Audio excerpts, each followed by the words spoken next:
നമസ്കാരം. മലയാളി വാർത്ത ഇൻസൈഡിലേക്ക് സ്വാഗതം. ഒമാനിലെ ആണവ കരാർ ചർച്ച പാളി.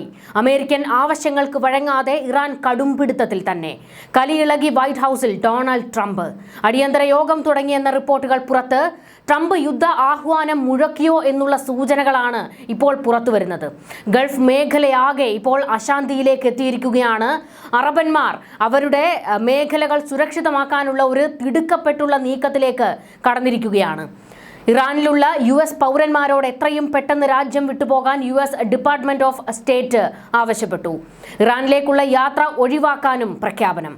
USന്റെ പ്രത്യേക പ്രതിനിധി സ്റ്റീവ് വിറ്റ്കോഫ്, പ്രസിഡന്റ് ഡൊണാൾഡ് ട്രംപിന്റെ മരുമകൻ ജേഡ് കഷ്നർ എന്നിവരാണ് ഇറാനിയൻ വിദേശകാര്യമന്ത്രി അബ്ബാസ് അരാഗ്ചിയുടെ നേതൃത്വത്തിലുള്ള സംഘവുമായി ചർച്ച നടത്തുക. ചർച്ചയ്ക്ക് മണിക്കൂറുകൾ മാത്രം ശേഷിക്കെ അമേരിക്കയെ ചൊടിപ്പിച്ചു ഇറാൻ പ്രതിനിധികൾ എന്നുള്ള വിവരമാണ് പുറത്തേക്ക് വരുന്നത്. ഖമനേയി വിശ്വസ്തരാണ് ചർച്ചയ്ക്ക് എത്തിയിരിക്കുന്നത്. ഇപ്പോൾ ഇറാനിലുള്ള US പൗരന്മാരോട് എല്ലാവരോടും എത്രയും പെട്ടെന്ന് തിരികെ എത്താൻ, സുരക്ഷിത ഇടങ്ങളിലേക്ക് മാറാനുള്ള ഒരു ആഹ്വാനം കൊടുത്തതോടുകൂടിയാണ് യുദ്ധമാണോ ഉണ്ടാകാൻ പോകുന്നത് എന്നുള്ള ഒരു ഭീതി ഉടലെടുത്തിരിക്കുന്നത്. ഇതുകൂടാതെ അറബ് രാജ്യങ്ങൾ എല്ലാവരും അവരുടെ അതിർത്തികൾ സുരക്ഷിതമാക്കി കൂടുതൽ സുരക്ഷ വർദ്ധിപ്പിച്ചിരിക്കുകയാണ് എന്നുള്ള വിവരങ്ങളും പുറത്തേക്ക് വരികയാണ്. വിമാനങ്ങൾ റദ്ദാക്കപ്പെടും എന്നുള്ള ചില വിവരങ്ങളും പുറത്തേക്ക് വരുന്നുണ്ട്. സ്ഥിരീകരണം വന്നിട്ടില്ല എങ്കിലും ഇത്തരത്തിലുള്ള ചില അഭ്യൂഹങ്ങളാണ് അന്താരാഷ്ട്ര മാധ്യമങ്ങളിലും നിറയുന്നത്. വ്യോമപാതകൾ അടയ്ക്കുമോ എന്നുള്ളതാണ് മറ്റൊരു ഭീതിയായി ഇപ്പോൾ നിലനിൽക്കുന്നത്. അമേരിക്ക ഒരു ആക്രമണം തുടങ്ങിവെച്ചാൽ ഇറാൻ തിരിച്ചടിക്കുന്നത് നേരിട്ട് അമേരിക്കയിലേക്കായിരിക്കില്ല, മറിച്ച് അമേരിക്കയുടെ സൈനിക കേന്ദ്രങ്ങൾക്ക് നേരെയായിരിക്കും. അതായത് പ്രത്യേകിച്ച് സൗദി, ഇറാഖ്, ഖത്തർ തുടങ്ങിയ രാജ്യങ്ങളിലുള്ള അമേരിക്കയുടെ സൈനിക താവളങ്ങൾക്ക് നേരെ ഇറാൻ ഉറപ്പായും ആക്രമണം ശക്തമാക്കും. ഈ ഒരു ഘട്ടത്തിലാണ് അറബ് രാജ്യങ്ങൾ അവരുടെ മേഖല കൂടുതൽ ശക്തമാക്കുന്നത്, കൂടുതൽ സുരക്ഷിതമാക്കുന്നത്. ഇറാനും അമേരിക്കയും തമ്മിലുള്ള ബന്ധം അതിവേഗം വഷളാകുന്ന പശ്ചാത്തലത്തിൽ ഇറാനിലുള്ള തങ്ങളുടെ പൗരന്മാരോട് എത്രയും വേഗം രാജ്യം വിടാൻ അമേരിക്ക അടിയന്തര നിർദ്ദേശം നൽകിയിരിക്കുന്നത്. US എംബസി പുറപ്പെടുവിച്ച ഈ പ്രത്യേക അറിയിപ്പിൽ അമേരിക്കൻ പൗരന്മാരോട് US ഗവൺമെന്റിന്റെ സഹായമില്ലാതെ രാജ്യം വിടാനുള്ള പദ്ധതി തയ്യാറാക്കാൻ പ്രത്യേകം വ്യക്തമാക്കിയിട്ടുണ്ട്. ഇറാനിലുടനീളം നിലനിൽക്കുന്ന അശാന്തിയും യാത്രാ തടസ്സങ്ങളും കണക്കിലെടുത്താണ് ഈ അതീവ ജാഗ്രതാ നിർദ്ദേശം. വിമാന സർവീസുകൾ മുന്നറിയിപ്പില്ലാതെ റദ്ദാക്കാൻ സാധ്യതയുള്ളതിനാൽ പൗരന്മാർ വിമാന കമ്പനികളുമായി നേരിട്ട് ബന്ധപ്പെടണമെന്ന് US ഉപദേശിക്കുന്നു. ഇന്റർനെറ്റ് സേവനങ്ങൾ തുടർച്ചയായി തടസ്സപ്പെടാൻ സാധ്യതയുള്ളതിനാൽ ബദൽ വാർത്താ വിനിമയ മാർഗങ്ങൾ കണ്ടെത്തണമെന്നും സുരക്ഷിതമാണെങ്കിൽ കരമാർഗം അർമേനിയയിലേക്കോ തുർക്കിയിലേക്കോ മാറുന്നത് പരിഗണിക്കണമെന്നും നിർദ്ദേശമുണ്ട്.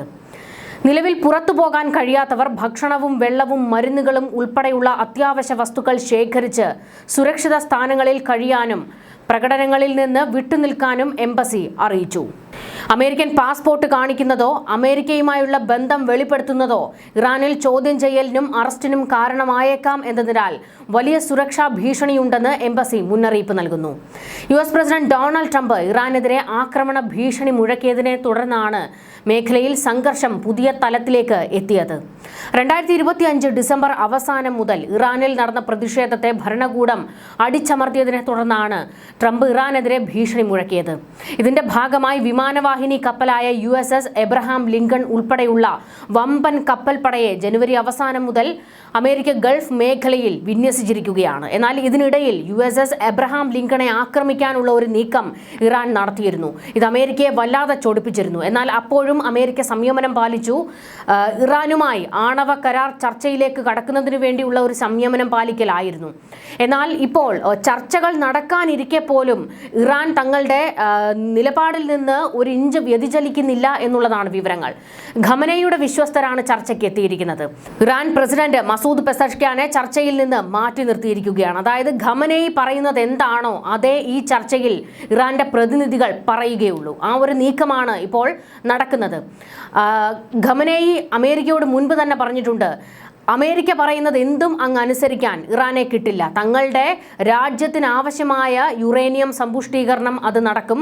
അതിനെ ചോദ്യം ചെയ്യാനോ അത് നശിപ്പിക്കാനോ അമേരിക്ക തുനിഞ്ഞിറങ്ങിയാൽ മറ്റു നടപടികൾ ഞങ്ങൾക്കും സ്വീകരിക്കേണ്ടി വരും. എല്ലാ കാലത്തും അമേരിക്കയുടെ ഭീഷണി അമേരിക്കയെ ഭയപ്പെട്ട് കഴിയുന്ന രാജ്യമല്ല ഇറാൻ. ഇറാന് സ്വയം തീരുമാനങ്ങൾ എടുക്കാനും അമേരിക്കയെ തിരിച്ചടിക്കാനുമുള്ള എല്ലാ കെൽപ്പുമുണ്ട്. അത് മറന്നു പോകരുത്. ഡൊണാൾഡ് ട്രംപിന് കൃത്യമായ മുന്നറിയിപ്പാണ് ഇപ്പോൾ തന്നുകൊണ്ടിരിക്കുന്നത്. അത് മനസ്സിലാക്കിയാൽ അമേരിക്കയ്ക്ക് കൊള്ളാം എന്നായിരുന്നു ഖമനേയി വെല്ലുവിളി നടത്തിയത്.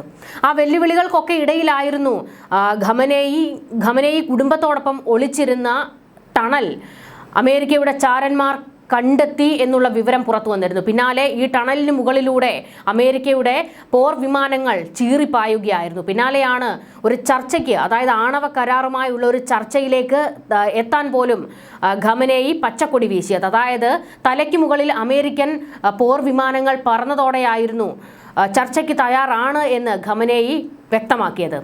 എന്നാൽ അപ്പോഴും ഖമനേയി പറയുന്നുണ്ടായിരുന്നു, യുറേനിയം സമ്പുഷ്ടീകരണം നിർത്താൻ അത് അമേരിക്ക ആവശ്യപ്പെടുകയേ വേണ്ട. അത് ഞങ്ങളുടെ തീരുമാനത്തിനെതിരാണ്. ഞങ്ങളുടെ തീരുമാനം എന്താണോ അതനുസരിച്ചേ കാര്യങ്ങൾ മുൻപോട്ട് പോകൂ എന്ന് ഖമനേയി പറഞ്ഞിരുന്നു.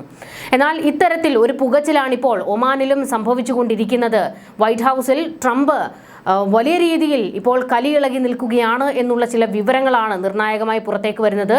ഇതിന് പിന്നാലെയാണിപ്പോൾ ഇറാനിലുള്ള US പൗരന്മാരോട് എത്രയും പെട്ടെന്ന് അവിടം വിട്ടു പോകാൻ, സുരക്ഷിത ഇടങ്ങളിലേക്ക് മാറാനുള്ള ഒരു മുന്നറിയിപ്പും പോയിരിക്കുന്നത്. ഇതിൻ്റെ കൂടെയാണ് വിമാന സർവീസുകൾ റദ്ദാക്കാനുള്ള സാധ്യതയുണ്ടെന്നും എത്രയും പെട്ടെന്ന് സുരക്ഷിത ഇടങ്ങൾ കണ്ടെത്തണമെന്നും പൗരന്മാരോട് ആവശ്യപ്പെട്ടിരിക്കുന്നത്. കഴിഞ്ഞ വർഷം ഇസ്രയേലും അമേരിക്കയും ഇറാനുമേൽ ആക്രമണം നടത്തിയതിനു ശേഷം ഇതാദ്യമായാണ് അമേരിക്കൻ ഇറാൻ പ്രതിനിധികൾ തമ്മിൽ കൂടിക്കാഴ്ച നടക്കുന്നത്. ചർച്ചയിൽ സമവായമില്ലെങ്കിൽ ഇറാനിയൻ പരമോന്നത നേതാവ് അലി ഖമനേയി ദുഃഖിക്കേണ്ടി വരുമെന്ന് കഴിഞ്ഞ ദിവസവും ട്രംപ് മുന്നറിയിപ്പ് നൽകിയിരുന്നു. ആണവ പദ്ധതിക്കായുള്ള യുറേനിയം ശേഖരണം നശിപ്പിക്കുക, ബാലിസ്റ്റിക് മിസൈൽ പദ്ധതികൾ ഉപേക്ഷിക്കുക, മധ്യേഷ്യയിലെ ഭീകരവാദ സംഘടനകളെ സഹായിക്കുന്നത് അവസാനിപ്പിക്കുക തുടങ്ങിയ ആവശ്യങ്ങളാണ് അമേരിക്ക ഇറാന് മുന്നിൽ വെച്ചിരിക്കുന്നത്. എന്നാൽ അമേരിക്കയുടേത് ഇറാന്റെ പരമാധികാരത്തിനുമേൽ കടന്നു കയറാനുള്ള ശ്രമമാണെന്നാണ് ഇറാനിയൻ ഭരണകൂടം പ്രതികരിച്ചത്. അമേരിക്ക ആക്രമിച്ചാൽ ശക്തമായി തിരിച്ചടിക്കുമെന്നും മധ്യേഷ്യയാകെ യുദ്ധകലുഷിതമാകുമെന്നും ഇറാൻ മുന്നറിയിപ്പ് നൽകിയിട്ടുമുണ്ട്. ഇറാനും അമേരിക്കയും പരസ്പരം അവിശ്വാസം വെച്ചു പുലർത്തുന്നത് സമാധാന ചർച്ചയെ ബാധിക്കുമെന്ന ആശങ്ക തുടക്കം മുതൽ തന്നെ ശക്തമായിരുന്നു. ഇറാനുമേൽ അമേരിക്ക വൈകാതെ വെനസ്വേലൻ മോഡൽ ആക്രമണത്തിന് മുതിർന്നേക്കും എന്നും വിലയിരുത്തലുകൾ ഉണ്ട്. സമ്പൂർണ്ണ യുദ്ധത്തിലേക്ക് കടക്കാതെ ഇറാനിയൻ നേതാക്കളെ മാത്രം ഉന്നമിട്ടുള്ള ആക്രമണമായിരിക്കാം അമേരിക്ക ഉദ്ദേശിക്കുന്നതെന്ന റിപ്പോർട്ടുകളും പുറത്തുവരുന്നുണ്ട്. അതായത് വെനസ്വേലയിൽ ഒരു സൈനിക നടപടി നടത്തുമ്പോൾ അമേരിക്ക പ്രത്യേകം ശ്രദ്ധിച്ചത് വെനസ്വേലൻ പ്രസിഡന്റിനെ കസ്റ്റഡിയിലെടുക്കാനുള്ള ഒരു നീക്കമായിരുന്നു. അതുപോലെ തന്നെ ഇപ്പോൾ ഇറാനിലേക്ക് കടക്കുകയാണോ? അതായത് ഇറാന്റെ പ്രസിഡന്റ് മസൂദ് പെസഷ്കിയാൻ അമേരിക്കയുടെ ഹിറ്റ് ലിസ്റ്റിലില്ല. മറിച്ച് അബ്ബാസ് അരാഗ്ചി, അലി ഖമനേയി തുടങ്ങിയ ഒരു കൂട്ടം നേതാക്കൾ ഈ പറയുന്ന അമേരിക്കയുടെ ഹിറ്റ് ലിസ്റ്റിലുള്ളവരാണ്. അവരെയൊക്കെ ഇല്ലാതാക്കുക, പ്രത്യേകിച്ച് മതഭരണകൂടത്തെ താറടിച്ച് തീർക്കുക എന്നുള്ളതാണ് അമേരിക്കയുടെ നീക്കം. ഖമനേയി ഇറാനിൽ ഇല്ലാതാക്കുക, അയാളെ അവിടെ അശക്തനാക്കുക എന്നുള്ളൊരു നീക്കമാണ് അമേരിക്കയ്ക്ക് ഉള്ളത്. സമാധാന ചർച്ച ആദ്യം നടക്കേണ്ടിയിരുന്നത് തുർക്കിയിലായിരുന്നു. ടർക്കിഷ് സർക്കാർ മധ്യസ്ഥത വഹിക്കാമെന്നും തീരുമാനിച്ചിരുന്നു. എന്നാൽ അത് വേണ്ടെന്നും ചർച്ച ഒമാനിൽ മതിയെന്നും ഇറാൻ ആവശ്യപ്പെടുകയായിരുന്നു. തുടർന്നാണ് അവിടേക്ക് മാറ്റിയത്. തുർക്കിയിലെ ചർച്ചകൾ സൗദി അറേബ്യ, ഖത്തർ, ഈജിപ്ത് എന്നിവയുടെ പ്രതിനിധികളും സംബന്ധിക്കാൻ തീരുമാനിച്ചിരുന്നു. ഇതിനെ ഇറാൻ എതിർത്തു. ചർച്ച ഒമാനിൽ നടത്താമെന്നും ഇറാൻ അമേരിക്ക പ്രതിനിധികൾ മാത്രം പങ്കെടുത്താൽ മതിയെന്നും ഇറാൻ നിലപാടെടുക്കുകയായിരുന്നു. ചർച്ചയിൽ സമവായ സാധ്യത വിരളമായതിനാൽ രാജ്യാന്തര ക്രൂഡ് ഓയിൽ വില വീണ്ടും കൂടി തുടങ്ങിയിട്ടുണ്ട്. സംഘർഷമുണ്ടായാൽ അത് ഗൾഫ് എണ്ണയുടെ ഉൽപ്പാദനത്തെയും വിതരണത്തെയും ബാധിക്കുമെന്ന ആശങ്കയാണ് കാരണം. മധ്യേഷ്യയിൽ നിന്നുള്ള എണ്ണ വിതരണത്തിന്റെ മുഖ്യ പങ്കും നടക്കുന്നത് ഇറാന്റെ നിയന്ത്രണത്തിലുള്ള ഹോർമുസ് കടലിടുക്ക് വഴിയാണ്. ഇറാൻ ആകട്ടെ എണ്ണ കയറ്റുമതി രാജ്യങ്ങളുടെ കൂട്ടായ്മയായ ഒപെക്കിലെ അംഗവുമാണ്. ബ്രന്റ് ക്രൂഡ് വില ബാരലിന് 1.29% തിരിച്ചു കയറി $68.36 $1.31 നേട്ടവുമായി WTI ക്രൂഡ് വില $64.12 ഇരു രാജ്യങ്ങളും തമ്മിലൊരു യുദ്ധമാണ് നടക്കാൻ പോകുന്നതെങ്കിൽ ഇത് ലോകരാജ്യങ്ങളെ മുഴുവൻ ബാധിക്കുന്ന ഒരു വിഷയമായി മാറും. എന്തായാലും അമേരിക്ക ഒരു കൃത്യമായ നീക്കത്തിലേക്ക് എത്തുന്നു എന്നുള്ളതാണ് ഇപ്പോഴത്തെ ഈ വൈറ്റ് ഹൗസിൽ നിന്നുള്ള ഉത്തരവുകളിൽ നിന്ന് വ്യക്തമാകുന്നത്. അമേരിക്കയും ഇപ്പോൾ കട്ടായം ചില നീക്കങ്ങളിലേക്ക് കടന്നിട്ടുണ്ട്. പ്രത്യേകിച്ച് ഗൾഫ് മേഖലകളിലുള്ള അമേരിക്കയുടെ സൈനിക കേന്ദ്രങ്ങൾക്ക് സുരക്ഷ വർദ്ധിപ്പിച്ചിരിക്കുകയാണ്. സൈനികരെ കൂടുതലായി ഇവിടങ്ങളിലേക്ക് ഇറക്കാനുള്ള ഒരു നീക്കവും തുടങ്ങിയിട്ടുണ്ട്. അമേരിക്കയ്ക്ക് ഇറാനിലേക്ക് ആക്രമണം നടത്തണമെങ്കിൽ ഈ ഗൾഫ് രാജ്യങ്ങളുടെ വ്യോമപാത ആവശ്യമാണ്. എന്നാൽ ഇറാനെ ആക്രമിക്കുന്നതിന് വേണ്ടി അമേരിക്കയ്ക്ക് ഏതെങ്കിലും ഒരു ഗൾഫ് രാജ്യം അവരുടെ വ്യോമപാതകൾ തുറന്നു കൊടുത്താൽ ഇറാൻ തിരിച്ചടിക്കാൻ പോകുന്നത് ആ ഗൾഫ് രാജ്യത്തെയും അതുപോലെ തന്നെ അമേരിക്കയുടെ സൈനിക കേന്ദ്രങ്ങളെ ആയിരിക്കുമെന്നും ഇറാൻ മുന്നറിയിപ്പ് കൊടുത്തിട്ടുണ്ട്. അതുകൊണ്ട് അറബ് രാജ്യങ്ങൾ അമേരിക്കയുടെ ഈ ഒരു നീക്കത്തെ ശക്തിയുക്തം എതിർക്കാനാണ് സാധ്യതയുള്ളത്. അമേരിക്ക സൗദിയുടെയോ ഖത്തറിൻ്റെയോ ഇറാഖിൻ്റെയോ വ്യോമപാതകളിൽ നിന്ന് ഇറാന് നേരെ ഒരു ആക്രമണം ഉണ്ടായിക്കഴിഞ്ഞാൽ ഉറപ്പായും ഇറാൻ ഇവിടങ്ങളിലേക്ക് തിരിച്ചടിക്കും എന്നുള്ളത് ഉറപ്പാണ്. പ്രത്യേകിച്ച് ഇവരുടെ എണ്ണ കേന്ദ്രങ്ങൾക്ക് നേരെയായിരിക്കും ആക്രമിക്കുക. അതിനുവേണ്ടി ഹൂതി വിമതരെ ഇറക്കാനും സാധ്യതയുണ്ട്. നമുക്കറിയാം, സൗദിക്ക് നേരെ എപ്പോൾ ഒരു ആക്രമണത്തിന് ഇറാൻ കോപ്പ് കൂട്ടിയാലും ഇറക്കുന്നത് ഹൂതി വിമതരെയാണ്. ഹൂതി വിമതർ സൗദിയുടെ എണ്ണ കേന്ദ്രങ്ങൾക്ക് നേരെയാണ് ആക്രമണം നടത്തുന്നത്. ഇതൊക്കെ വലിയ പ്രതിസന്ധി ആയതുകൊണ്ട് അറബ് രാജ്യങ്ങൾ അമേരിക്കയ്ക്ക് മുന്നിൽ സമ്മർദ്ദവുമായി എത്താറുണ്ട്, ഇറാനെ ആക്രമിക്കരുത് എന്നുള്ള ആവശ്യവുമായി. എന്നാൽ ഇത്തവണ ട്രംപ് അതിന് വഴങ്ങാൻ തയ്യാറാണോ എന്നുള്ളതൊരു ചോദ്യമാണ്. കാരണം ആണവ കരാറിൽ ചർച്ചയ്ക്ക് ഉടൻ ഇറാൻ തയ്യാറാകണമെന്ന് കാലങ്ങളായി അമേരിക്ക ആവശ്യപ്പെട്ടുകൊണ്ടിരിക്കുന്നതാണ്. എന്നാൽ ഇതിനെല്ലാം പുല്ലുവില കൊടുത്തുകൊണ്ടായിരുന്നു ഖമനേയിയുടെ നീക്കം. ഇനിയും ഇറാൻ ഈ ചർച്ചയ്ക്ക് തയ്യാറായില്ലെങ്കിൽ, അമേരിക്കയുടെ ആവശ്യങ്ങൾ അംഗീകരിച്ചില്ലെങ്കിൽ അത് ഡൊണാൾഡ് ട്രംപിന് വലിയ തിരിച്ചടിയാണ്. അതുകൊണ്ട് തന്നെ എങ്ങനെയും ഇറാനെ വരുതിയിലാക്കാനുള്ള ഒരു നീക്കമാണ് ഈ അവസാന നിമിഷങ്ങളിലും ഇപ്പോൾ അമേരിക്ക പയറ്റിക്കൊണ്ടിരിക്കുന്നത്. അത് നടന്നില്ലെങ്കിൽ യുദ്ധം തന്നെയെന്ന് ഏകദേശം നമുക്ക് ഉറപ്പിക്കാം. കാരണം നൊബേൽ സമ്മാനം കിട്ടാത്തത് കൊണ്ട് ഇനി സർവനാശം എന്നുള്ള രീതിയിലേക്കാണ് ട്രംപ് ഇറങ്ങി പുറപ്പെട്ടിരിക്കുന്നത്. വെനസ്വേലയിൽ നമ്മൾ ട്രംപിന്റെ ആ ഒരു നീക്കവും കണ്ടതാണ്. ഇത് തന്നെയായിരിക്കാം ഇറാനിൽ പയറ്റുന്നത്. മറ്റൊരു കാര്യമുണ്ട്, വെനസ്വേലയെ ആക്രമിച്ചതുപോലെ അവിടുത്തെ പ്രസിഡന്റിനെ കീഴ്പ്പെടുത്തിയതുപോലെ പക്ഷേ ഇറാനിൽ അമേരിക്കയ്ക്ക് കഴിയില്ല. അതിൻ്റെ ഏറ്റവും പ്രധാനപ്പെട്ട ഒരു കാര്യം, ഇറാൻ എന്ന് പറയുന്നത് അത്ര ചെറിയ രാജ്യമൊന്നുമല്ല. ഇറാൻ ഏറ്റവും ശക്തമായ ഒരു രാജ്യമാണ്. അവർക്ക് മിസൈൽ ശേഖരം എന്ന് പറയുന്നത് മറ്റ് രാജ്യങ്ങളെക്കാൾ ബഹുദൂരം മുന്നിലാണ്. ഇറാൻ്റെ മിസൈൽ പരീക്ഷണവും അവരുടെ മിസൈൽ ശേഖരവും ഒക്കെ. അപ്പോൾ അമേരിക്ക ആ ഒരു നീക്കവും ഭയക്കുന്നുണ്ട്. അതുകൊണ്ട് തന്നെയാണ് പെട്ടെന്ന് തന്നെ ഇപ്പോൾ മറ്റ് അറബ് രാജ്യങ്ങളിലെ അമേരിക്കയുടെ സൈനിക താവളങ്ങൾ സുരക്ഷിതമാക്കിയിരിക്കുന്നത്. മുൻപും നമ്മൾ കണ്ടതാണ്, ഇറാൻ്റെ ആണവ കേന്ദ്രങ്ങൾ ആക്രമിക്കാൻ അമേരിക്ക പുറപ്പെട്ടിറങ്ങിയപ്പോൾ, ഇറാൻ്റെ ആണവ കേന്ദ്രങ്ങൾ ആക്രമിച്ചപ്പോൾ തൊട്ടു പിന്നാലെ ഇറാൻ ചെയ്തത് ഖത്തറിലെ US സൈനിക കേന്ദ്രങ്ങൾ ആക്രമിക്കുകയായിരുന്നു. അതിനുശേഷം പെട്ടെന്നായിരുന്നു അമേരിക്ക ഒരു സമാധാന ചർച്ചയുമായി എത്തിയതും ആ യുദ്ധം അവിടെ അവസാനിച്ചതും. ഇനിയും ഇറാൻ പയറ്റാൻ പോകുന്നത് അത് തന്നെയായിരിക്കും. പ്രത്യേകിച്ച് ഖത്തറിലെ സൈനിക കേന്ദ്രങ്ങളൊക്കെ ആക്രമിക്കപ്പെടാൻ സാധ്യതയുണ്ട്.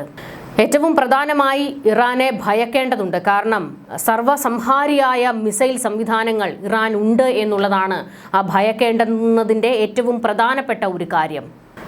അമേരിക്ക ഒരു ആക്രമണം തുടങ്ങുകയാണെങ്കിലും പ്രധാനമായി ശ്രദ്ധ കേന്ദ്രീകരിക്കുന്നത് ഇറാൻ്റെ ഈ പറയുന്ന ആയുധ കേന്ദ്രങ്ങൾക്ക് നേരെയും മിസൈൽ പരീക്ഷണ സംവിധാന കേന്ദ്രങ്ങൾക്ക് നേരെയും ഒക്കെയായിരിക്കും ആക്രമണം നടത്താൻ ലക്ഷ്യമിടുന്നത്. അവിടം തച്ചു തകർത്താൽ മാത്രമേ ഇറാനെ വരുതിയിലാക്കാൻ, ഇറാനെ മുച്ചൂടും തീർക്കാൻ അമേരിക്കയ്ക്ക് കഴിയുകയുള്ളൂ. ഇപ്പോഴും അവസാന ഒരു പ്രതീക്ഷയിലാണ് ലോകരാജ്യങ്ങൾ എല്ലാവരും. ആ ഔപചാരികമായ ആ ചർച്ചയാണ് ലോകം ഉറ്റുനോക്കിക്കൊണ്ടിരിക്കുന്നത്. ഈ കൂടിക്കാഴ്ചയെ ചിലർ സമാധാനത്തിലേക്കുള്ള ഒരു വാതിൽ തുറക്കലായി കാണുമ്പോൾ യഥാർത്ഥത്തിൽ ഇത് ഇറാന്റെ ശക്തമായ രാഷ്ട്രീയ നിലപാടിന്റെ വിജയമാണെന്നാണ് അവർ ആവർത്തിക്കുന്നത്. വർഷങ്ങളായി ഉപരോധങ്ങളും ഭീഷണികളും നേരിട്ടിട്ടും ഇറാൻ ഒരിക്കലും അമേരിക്കയ്ക്ക് കീഴടങ്ങിയിട്ടില്ല. കീഴടങ്ങിക്കൊണ്ട് ഞങ്ങൾ അതിന് തയ്യാറല്ല, ഞങ്ങളുടെ രാജ്യത്തിൻ്റെ പരമാധികാരം അമേരിക്കയ്ക്ക് മുൻപിൽ അടിയറവ് വയ്ക്കാൻ തയ്യാറല്ല എന്നാണ് ഖമനേയി വാദിക്കുന്നത്. അമേരിക്കയുടെ ഉപരോധങ്ങൾ ഉള്ളപ്പോഴും അതിനെയെല്ലാം ചെറുത്ത് നിർത്തി തോൽപ്പിച്ചുകൊണ്ട് ശക്തമായി തന്നെ മുൻപോട്ട് പോകുകയാണ് ഈ ഭരണകൂടമെന്ന് ഖമനേയി എപ്പോഴും വാദിക്കാറുണ്ട്. ഇറാനെ വളഞ്ഞിട്ട് ആക്രമിച്ചിട്ടും അമേരിക്കയും ഇസ്രയേലും തുരുതുര ആക്രമണങ്ങൾ നടത്തിയിട്ടും ഞങ്ങളുടെ രോമത്തിൽ പോലും തൊടാൻ കഴിഞ്ഞിട്ടില്ല എന്നാണ് ഇറാന്റെ വീരവാദം.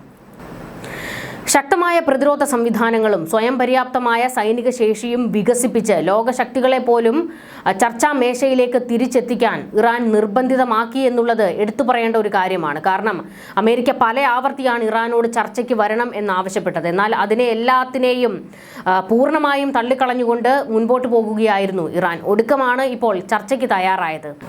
ഇറാൻ ഇതിനകം തന്നെ പതിറ്റാണ്ടുകളായി ഭീഷണികളും ആക്രമണങ്ങളും ഒക്കെ അതിജീവിച്ച ഒരു രാഷ്ട്രവുമാണ്. അതുകൊണ്ട് ഇറാനെ അത്ര ചെറുതായി കാണാൻ അമേരിക്ക തയ്യാറുമല്ല. ഇറാൻ വ്യക്തമാക്കുന്നത് ഒരു കാര്യം മാത്രമാണ്: സമാധാനത്തിന് തയ്യാറാണ്, പക്ഷേ കീഴടങ്ങലിന് തയ്യാറല്ല.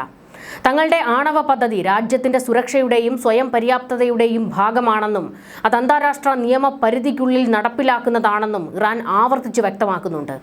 എന്നാൽ അമേരിക്ക ചർച്ചകളെ ആണവ വിഷയത്തിൽ മാത്രം ഒതുക്കാൻ തയ്യാറാകാതെ മിസൈൽ പദ്ധതികളും പ്രാദേശിക ബന്ധങ്ങളും മനുഷ്യാവകാശ ചർച്ചകളും കൂട്ടിച്ചേർത്ത് ഇറാനെ കൂടുതൽ സമ്മർദ്ദത്തിലാക്കാൻ ശ്രമിക്കുന്നതാണ് കാണുന്നത്.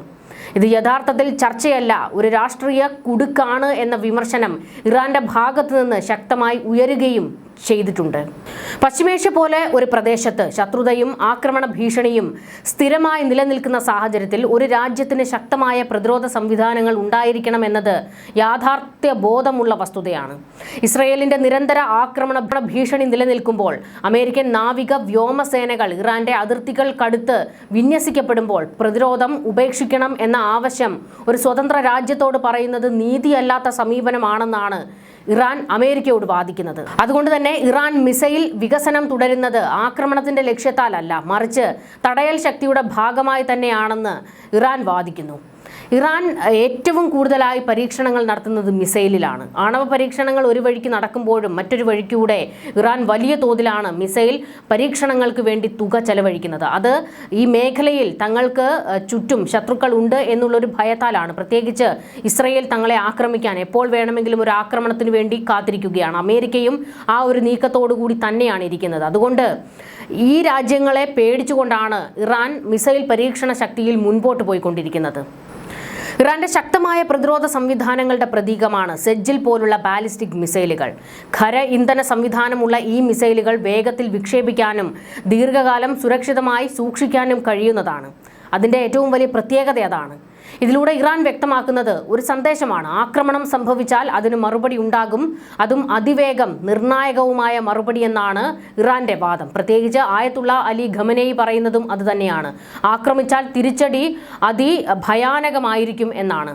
സെജ്ജിലിന്റെ ദൂരപരിധി ഗൾഫ് മേഖലയിലെ പ്രധാന സൈനിക കേന്ദ്രങ്ങളെ ലക്ഷ്യമിടാൻ കഴിയുന്ന തരത്തിലുള്ളതാണ് എന്ന വിലയിരുത്തൽ തന്നെ ഇറാനെ ആക്രമിക്കുന്നത് അപകടകരമാണ് എന്നുള്ള ഒരു മുന്നറിയിപ്പായിട്ടാണ്.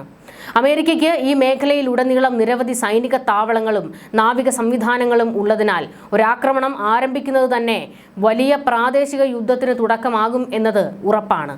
അതായത് അമേരിക്കയുടെ സൈനിക താവളങ്ങൾ പല മേഖലകളിലായിട്ടാണ്. ഇവിടങ്ങളെല്ലാം ഞങ്ങൾക്ക് കൈപ്പിടിയിൽ ഒതുങ്ങും എന്നാണ് ഇറാൻ വാദിക്കുന്നത്. പക്ഷേ ഇറാൻ അത്തരത്തിലൊരു നീക്കത്തിലേക്കാണ് കടക്കുന്നതെങ്കിൽ മുച്ചൂടും മുടിക്കാനായിട്ടായിരിക്കും അമേരിക്ക തിരിച്ചിറങ്ങുന്നത്.